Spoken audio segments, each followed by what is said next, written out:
The mind in a chaotic age. We're living in a wild time. Humans are shooting rockets into space, decoding DNA, and building AI that's smarter than ever.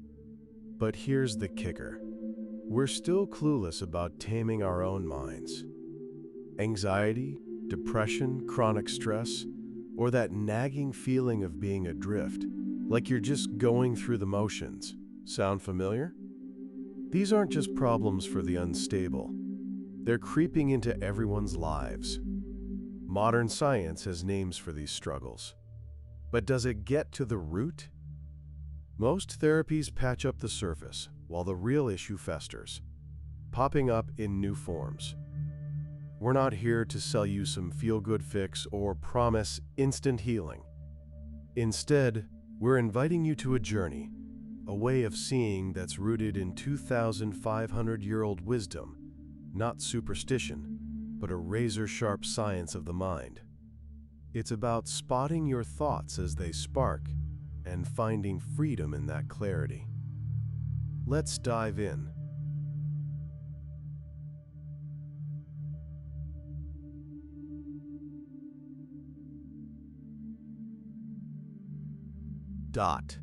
Suffering and the science of the mind. Picture your life as a canvas, but the colors keep fading to gray. Buddhism, over 2 millennia ago, laid out a map to understand this fading. It's not about blind faith or empty platitudes. It's a psychological framework called the Four Noble Truths. Suffering, cause, cessation, path. Suffering. Life isn't just physical pain. It's the anxiety that gnaws at you. The emptiness when you look in the mirror and don't recognize yourself. The sense of being lost. Cause. The root of suffering isn't out there. It's in the mind, clinging to things that don't last, like money, status, or even your self-image. Cessation. There's a way out. See the root of suffering clearly. Let it go, and your mind is free. Path. The Eightfold Path offers 8 practical steps, how you think, speak, and live, to guide your mind to lasting peace. Compare this to modern psychology. Cognitive behavioral therapy, CBT, says distorted thoughts lead to negative emotions. Fix the thoughts, you fix the feelings.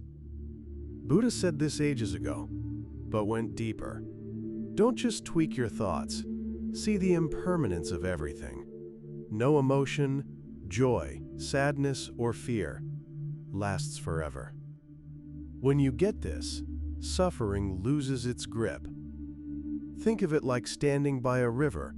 You don't try to stop the flow or cling to the water. You just watch it move. Buddhism doesn't say everything will be okay. It says, things don't need to be okay. Just see them as they are. That's where the magic happens. Your mind lightens up.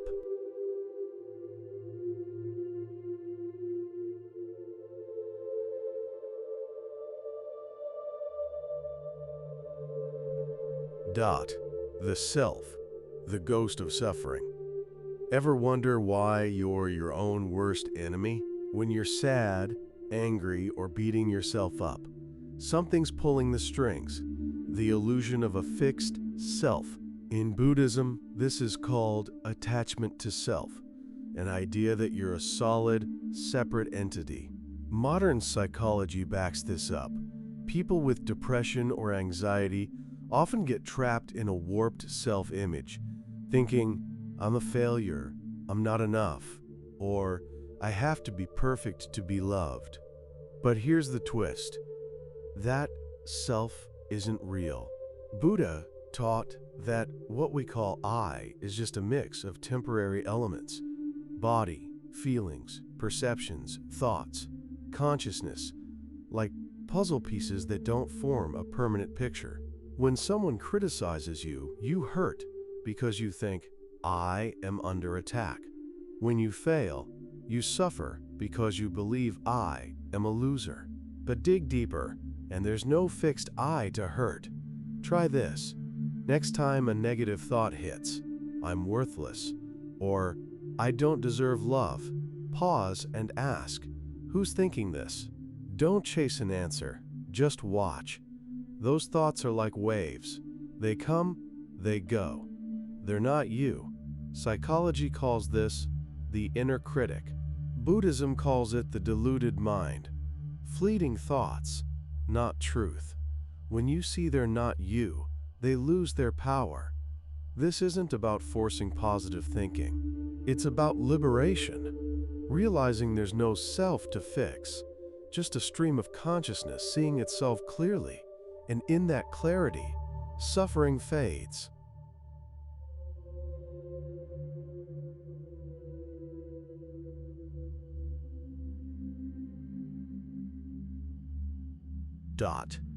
The 3 poisons, roots of emotional chaos. You don't need a diagnosis to know your mind's off kilter. Those random bursts of anger, uncontrollable worry, or cravings that keep you up at night, they all stem from 3 poisons: greed, hatred, ignorance.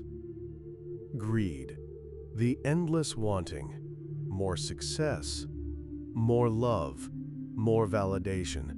Psychology calls it anxiety-driven desire.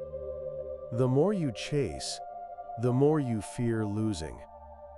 Hatred, anger, not just at others but at yourself or life itself.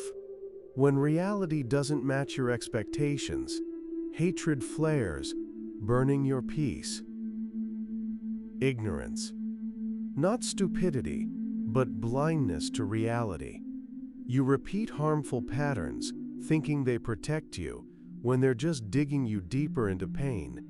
Buddha didn't say to fight these poisons. Instead, observe them. When you're angry, don't suppress it. Just notice, hey, hatred's kicking in. When you're craving, see, greed's pulling me. Psychology calls this emotional labeling.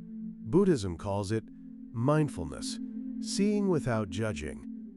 Imagine your mind as a sky. Greed, hatred, and ignorance are clouds. They pass, but the sky stays untouched. When you see their true nature, they stop running the show. You're not numb. You're free, no longer a puppet to your emotions.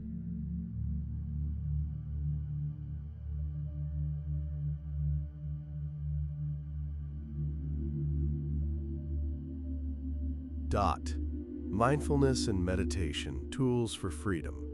You don't need to be a Buddhist, chant mantras, or read ancient texts. Just sit, breathe, and watch your mind. That's mindfulness, being fully present, no judgment. In psychology, it's called metacognition, seeing your thoughts and emotions without getting sucked in. Meditation isn't some mystical trance or superpower. It's training to see what your mind's up to. When you're anxious, mindfulness lets you notice, I'm freaking out. When you're sad, you see, sadness is here. You don't try to fix it, just watch. In that watching, your mind steps back from the emotional roller coaster. Try this.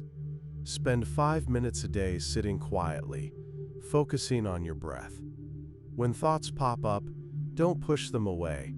Just note, there's a thought. Then return to your breath. Over time, you'll see your mind's like a river, always moving, never fixed. Even pain passes. Modern psychology's catching up with methods like acceptance and commitment therapy, ACT, or mindfulness-based stress reduction, MBSR. But Buddhism goes further, offering a clear path: ethics, concentration, wisdom. Ethics means living without harm. Concentration comes from meditation. Wisdom is seeing the impermanence and selflessness of everything. Practice mindfulness consistently, and your mind doesn't just calm, it rewires, becoming free.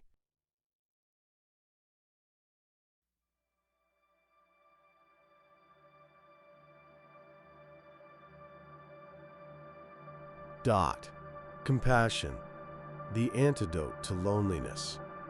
When you're suffering, it's tempting to curl up and cling to your pain like it's all you've got, but that isolation only makes it worse. Buddhism offers a remedy: compassion, not pity, but an open heart, unconditional, for yourself and everyone else. Compassion meditation starts simple. May I be at peace.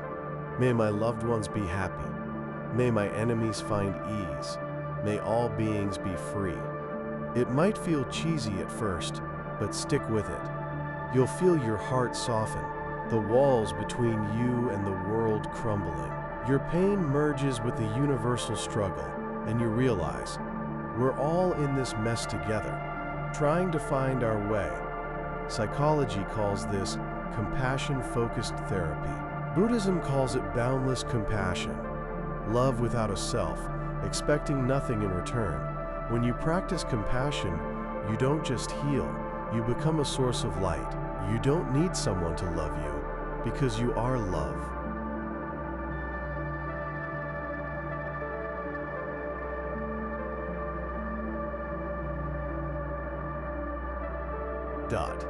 The Eightfold Path, a blueprint for peace. Modern psychology has dozens of therapies, from talk therapy to behavioral tweaks. Buddhism offers something bigger: the Eightfold Path, a holistic guide to rewiring your mind and life. Right view. See suffering for what it is.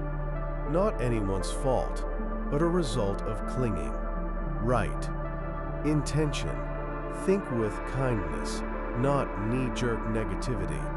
Right speech. Speak words that connect, not divide or harm. Right. Action. Act ethically, causing no harm. Right livelihood. Live by a trade that aligns with your conscience. Right effort. Work diligently to do good. Avoid harm. Right mindfulness. Stay present, observing your mind without judgment. Right concentration. Train your mind to stay steady, undistracted. This isn't dogma, it's a practice. Start small. Say something kind today. Watch your breath for a few minutes. Notice your anger without letting it take over. Each step on the Eightfold Path brings you closer to peace. Buddha said, "I'm just the guide pointing the way. You've got to walk it." The Eightfold Path doesn't ask for blind faith. Just live right, think right, see right. Do that, and your mind opens like a door to freedom.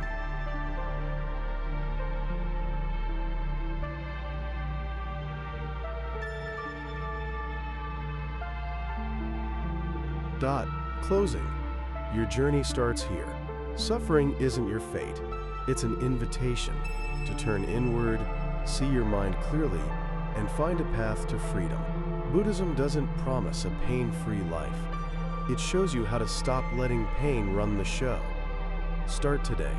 Sit, breathe, observe. Ask yourself, who's suffering? Who's anxious? Each moment of clarity brings you closer to truth, and that truth sets you free. We're not here to sell you a fantasy. We're here to face reality with you, raw and real. Got questions? Drop them in the comments. We'll walk this path with you step by step. And here's the thing, the path isn't out there. It's in every breath, every moment you choose to wake up. So what's your next step?